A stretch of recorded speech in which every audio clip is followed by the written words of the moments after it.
ang adoption gitagaan gyud pagtagad sa gobyerno. In fact, dili lang ang local adoption, natay intercountry adoption, naibag-o gani karon nga gipasa pa pero di pa nato kuan tungod kay wa pa may IRR, no.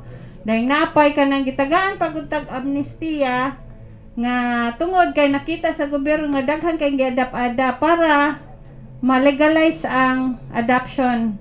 So kami sa DSWDO, kami ni Ma'am Beth, willing me nga mutabang do kuan siya nga proseso, pero naghuna-huna gyud mi nga ang best interest sa bata kay kung ang atong lantawon ang mga bata ang magproblema tungod sa asa sila gagikan nga pamilya, wala kay suporta.